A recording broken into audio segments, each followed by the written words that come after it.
Hey, somebody needs to check out their smoke alarm. Metroid II: Return of Samus, get this, is the sequel to the original Metroid on the NES. Released in 1991 for the Game Boy, it was the first new Metroid game to come out in 5 years. That doesn't sound like a long time, and the series has seen much longer hiatuses since then, but a lot happened in those 5 years. Mario had gotten 3 direct sequels in that time. Well, actually 4 if you count both versions of Mario 2. And we saw the release of the latest hotness on the block, the Super Nintendo. Gaming was evolving, and Metroid was about to evolve with it.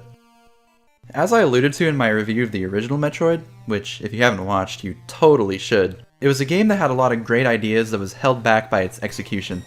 A sequel, then, absolutely could and should fix those issues and give us something truly special. But I also noted that some of those issues could have been because of hardware limitations, and hardware doesn't get much more limiting than the original Game Boy. It might be able to withstand a bombing run, but it wasn't the best system for playing games with the complex open worlds that Metroid needs to be, well, Metroid. So folks, I present to you the concept of compromise. Nintendo wasn't stupid. They knew a game as sprawling as the original wouldn't have been feasible on the Game Boy. Metroid 2 was designed around these limitations. The world of Metroid 2 is much smaller than what came before, and the game was made to be more linear. Long play sessions of endless wandering wouldn't be appropriate for a handheld game, so the game lays out clear short goals for the player and makes it easy to pick up and drop at any time. With that being said, this is still a Metroid game at the end of the day, and the developers sought to push the Game Boy to its absolute limit to fit their vision. Metroid 2 may have had a smaller scope, but at the same time it was more ambitious than what came before. This game truly wanted to be an epic journey that the player would remember, and it wanted to stand out among its fellow Game Boy brethren. Let's take a deeper look into Metroid 2 and see if it achieves that ambitious goal.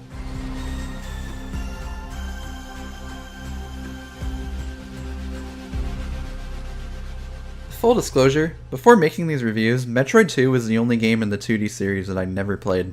I'm not exactly the biggest fan of the original Game Boy. I think the majority of the games released for it have aged quite poorly. I never went out of my way to try and play this game, but I'm going to try my best to not let that bias prevent me from seeing the good in here. That being said, I'm not going into this game completely blind. I've played and beaten both Samus Returns, the official remake on 3DS, and AM2R, an unofficial fan-made remake on PC, multiple times each.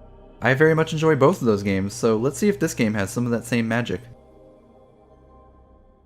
Following the events of Metroid 1, where bounty hunter Samus Aran single-handedly thwarted the Space Pirates' plans to conquer the galaxy using the power of Metroids, the Galactic Federation launched an operation to ensure that Metroids could never again fall into the wrong hands. They sent an armed militia to the Metroids' home planet, SR-388, to exterminate the species once and for all, but they quickly lost contact with the team. The Federation realized they only have one option: send Samus to defeat the Metroids and complete the mission. You wouldn't know any of that if you didn't read the manual, though. The game just drops you right in with no context of who, where, or even what you are, or what your mission is. Metroid 1 had an extremely vague and poorly translated intro sequence on the title screen, but at least it was something. Also, spoiler alert, the team sent by the Galactic Federation is nowhere to be seen anywhere in the game. I guess they truly are lost. That was all just flavor text to add some stakes to this mission. All you really need to know is that you're here to kill. Isn't it completely unreasonable to send one person to wipe an entire species to extinction across an entire planet? Yes.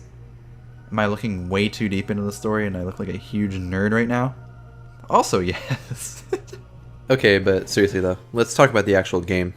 Since the game was on the Game Boy and its monochrome screen, it obviously didn't have any color. But this game does have Game Boy Color support, so that's how I'm going to play it. While I'm talking about the visuals, the game overall actually looks great for a Game Boy game. There's so much more detail in the enemies and the environment, and Samus looks way better in this game than she did in Metroid 1. Oh hey, when she switches to missiles, her sprite even changes. Probably because they wanted you to be able to tell when you had missiles selected when you were playing the game in black and white, but I just like it because it looks like she has big old claws. But this larger and more detailed sprite takes up more real estate on the Game Boy's smaller resolution screen, which means we're dealing with a bad case of screen crunch here. More than any other game in the series, I feel claustrophobic in this game, which might have been what they were going for, but I don't think that's necessarily a good thing. What is a good thing though, is the way that Samus feels to play. My main criticism with the NES game was that Samus was too weak to start off with, but she feels very much capable and powerful here. She's still really floaty, and it's much easier to course correct jumps in midair, and she can even crouch down before entering Morph Ball, finally letting her hit all those shorter enemies. She can even aim straight down while in midair, which you'll need to do to get past the short tutorial section. Most importantly though, her beam reaches the end of the screen by default, and she starts with full health. Thank you. And just for good measure, she even starts off with some missiles and the Morph Ball, which, funnily enough, probably makes the starting version of Samus the strongest one in the entire 2D series.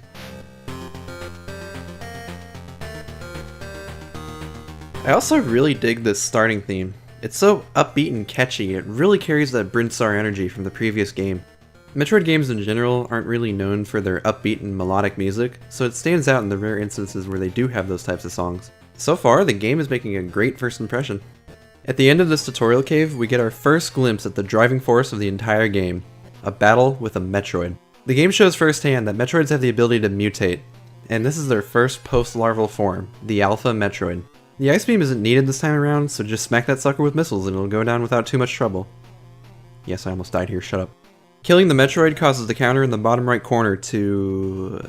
and then it goes down by 1, reaffirming your main goal of killing all the Metroids. It also causes these random tremors to start happening. Off screen, this is causing acid to lower, allowing the player to explore more areas of the caves once they defeat all of the Metroids in a particular area. Alright, I'm gonna check out what's above that first Metroid. Oh, wait, wow, we have energy and missile recharge stations. Remember that 20-minute grinding session I had to do at the end of Metroid 1? It completely killed the pacing of the game right before the end, and it really left a bad taste in my mouth. I'm so glad to finally have these. I can already tell these will make grinding a non-necessity in the endgame. I'll finally be able to just move on and face the game's hardest challenges with no interruptions. Further down the cave, we enter the first of 10 areas, although you wouldn't know that if you didn't have an external map. Yeah, like the first game, this game also has no map or navigation feature of any kind, so you're at the will of your own memory here. Fortunately, this game isn't nearly as bad with the blatant copy-pasting of rooms and set pieces. There is still a little bit of that here, and combined with how difficult it is to see your surroundings due to screen crunch, it can still be a little difficult to tell where you are at points. But overall, SR388 is notably easier to navigate than Zebus. These stupid secret blocks are also pretty much exclusively used for optional secrets, and not mandatory progression this time around, which is also welcoming to see. A new area to explore should also mean a new song to listen to. The SR388 surface theme made a great first impression. Let's see what music they have in store for us here.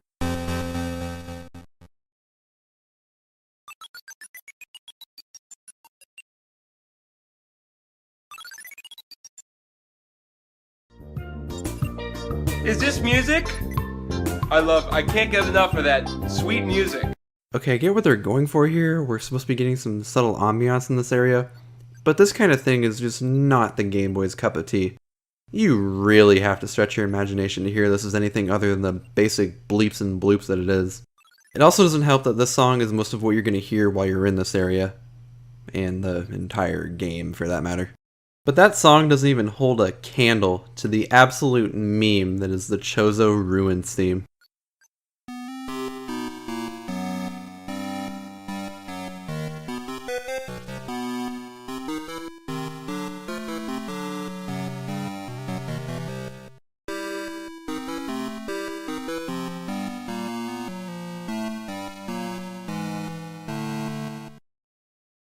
This game's soundtrack is giving me so much whiplash, man. The main theme is a great upbeat romp, then it switches to the slight ambiance, and then out of nowhere the circus decides to come into town.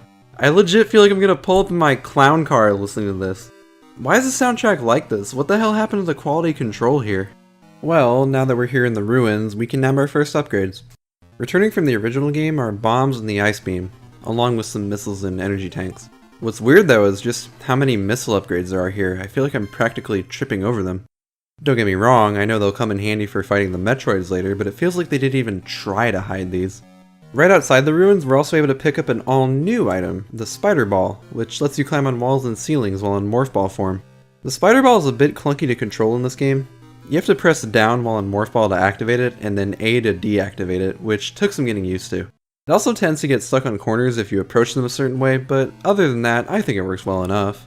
This game and Samus Returns are the only 2D games it appears in, and I wish we got to see it more. It's pretty fun to use here. My only reservation is that I wish there was a way to go into Morph Ball while in midair, which would make it easier to latch onto these ceilings, but that's just me nitpicking. Once I got everything I needed, I began my hunt for the 4 Metroids in this area. I still took more damage than was probably necessary, but I'm starting to get a hang for the controls here. Not trying to go against what I said earlier about the controls being an improvement over Metroid 1, but Samus is a bit stiff to control in this game, which is especially noticeable when you're fighting the small and agile Metroids. It's nothing insurmountable or anything, I'm just bad. So here are my final thoughts on the first area. So far, I enjoy the gameplay loop of looking for upgrades and then hunting down the Metroids, but I'm not sure how long that's going to stay engaging. I've only killed 5 Metroids so far out of a total of 39, and they're already starting to become pretty simple to take down once they're found. I can only hope the rest of the game manages to stay this fresh. Going through a very long and linear cave, I reached the second area. The game gave us a formula we can expect to see, so I already know there's going to be a big open cave with a big building in the middle to collect upgrades in, and Metroids scattered all throughout. Here, we're able to nab the Varia suit, which gives Samus her iconic shoulder pads for the first time, high jump boots, wave beam, and newcomer spring ball. The spring ball is probably the most underwhelming new power-up introduced in this game, and probably even the most underwhelming power-up in the entire series. It just gives you the ability to jump in morph ball form, which, don't get me wrong, is nice to have, but like, that's it?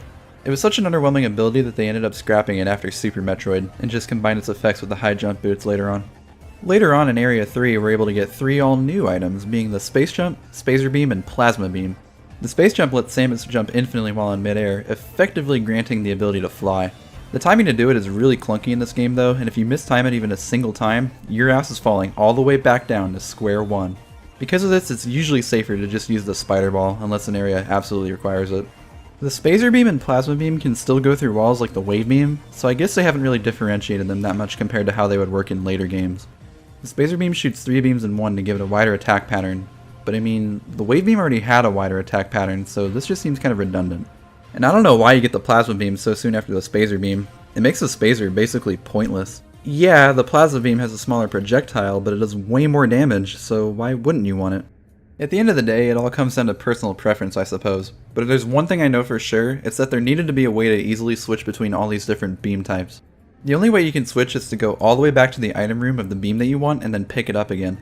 They really should have just had a toggle on the pause menu or something. This was also an issue in Metroid 1, but at least in that game there was only 2 options, and the Ice Beam was very clearly the better one. Beam balancing aside, this is a respectable set of new items for a sequel to have. Even more respectable when you consider that this game is on less impressive hardware than its predecessor. It just shows how much ambition the team had to make this game stand out above and beyond the first one. Now that we've got our upgrades, let's take on those Metroids. Area 2, I'm pretty sure, actually has the only non-Metroid mini-boss in the entire game, Arachnus. And no, despite what his name might suggest, he is not a giant enemy spider. The formula at this point is starting to wear a bit thin, and I don't think the game would really be any fun if all you did was kill Alpha Metroids. So it's here where we're introduced to the next stage, the Gamma Metroid. And it's basically the exact same fight again. It shoots lightning now. Okay, that doesn't really change anything, it basically just takes more missiles to kill and is a bigger target to hit. Area 3 has a ton of these Gamma Metroids, but at this point I'm so decked out with energy tanks that each one on their own is a non-threat. It doesn't get any better when these connecting caves start making you go on such a long trek just to kill a single Metroid. Area 5 in particular is really egregious with this, but hey, at least they have the courtesy to refill your health and missiles while you're here. I'm still enjoying the game here, it hasn't lost me quite yet, but something has to give here soon. The next major area to complete is Area 6. Same song and dance, you know, pick up the screw attack and the wave beam? What? Yeah, this building contains a central hub that lets you switch between the 4 main beam types. Okay, this isn't what I meant when I said it should be easier to switch what weapon you want. You still have to backtrack all the way here later in the game to do it, and the only entrance to this area is in a super inconvenient place. Well, points for trying, I guess. Ah, jeez. This is a Zeta Metroid, and these guys actually put up quite a fight. They're still not difficult to kill, mind you, you're still just spamming missiles into them and hoping to kill them before they kill you, but they do a hell of a lot more damage and can shoot this projectile vomit type attack. Not too far after that, just one cave later, you meet their penultimate form, the Omega Metroid. They're basically just Zetas, but bigger. But once again, the strategy to beat them hasn't really changed since the very beginning of the game. They even put an alpha right next door here to prove that. It's practically the same as the fight against the Omegas, but with less health and it deals less damage. Only 4 Metroids left to go. We're in the belly of the beast now. The music here is dark and foreboding, and any other signs of life are practically nowhere to be seen. Oh, maybe the Metroids wiped out the rest of the life down here, leaving an empty, ghostly chasm. This even gives some further context on why they're so dangerous and why they need to be exterminated. For a Game Boy game, the fact they were able to build so much atmosphere here through gameplay is nothing short of remarkable. 3 Omegas guard the Metroid Hive, and they all put up a hell of a fight. I'm only able to fend off one before I need a resupply, and there's no resupply stations here. Or in the 2 areas before it. I have to go all the way back to Area 6 and climb halfway up that massive tower just so I can even get a chance to take on the rest of the Metroids. I also picked up this missile expansion here because it was literally the only one I didn't get, so might as well 100% the game while I'm here. This round trip of going to the tower and back took me 15 minutes. Yeah, so much for the endgame not being a pace breaker, huh? Well, to be fair, it took me about 5 minutes less than it did in Metroid 1 to go through all that, and I wasn't just sitting in the same place grinding the same enemies the whole time, but like, come on, man. There's seriously no way that they expected people to be able to kill 4 Omega Metroids in a row without a single resupply. Alright, all that said and done, I'm back here, and I'm able to just barely scrape by the last 2 Omegas. Only one Metroid left to go, the Queen. The path into the Queen Metroid's lair is long and lonely. It takes about 5 minutes to walk through all these caves, and there are no enemies to fight, no upgrades to collect, just you. Oh, and these funny Kaizo pits that send you back to the bottom. Some things just never change. Here at the top of this massive pit, we get some recharge stations. Would have been great to have had this like an area ago, but thanks, I guess. We also get a chance to get the ice beam back. Interesting. Crawling through this tunnel, we see the Queen has laid some eggs, and the Metroid counter jumps from 1 to 9. In this final stretch before the Queen, we have one last go against a swarm of larva Metroids, which is exactly why we were so conveniently given the ice beam. These guys are no sweat though. And going down the final hallway, we finally meet the Queen Metroid herself. She is by far the most challenging boss in this game, rightfully so. Oh wow, she's actually wailing on me. Abort mission! Abort mission! I'm pretty sure that doing this resets the fight and the Queen Metroid's health, but it's interesting they even give you this option. I guess if you take a lot of damage from the larva Metroids, this is a nice shortcut to top you off for the fight. Okay, for real this time, let's put an end to this. The fastest way to kill her is to let her vor you in morph ball form and then spam bombs. Not too tricky once you figure out the way to get her to eat you, but I'll admit she was able to get me a few times here. Man, I'm bad at this game. But she's worse!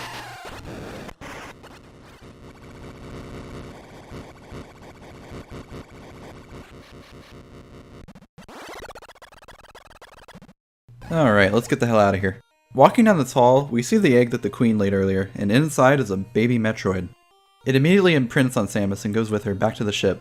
In stark contrast to the original game, there's no countdown this time. Nothing preventing you from going straight back to your ship, just you and the baby Metroid, together. This is definitely the most iconic part of the game. It's the part that I, and I'm sure many other people, immediately jump to when I think about this game.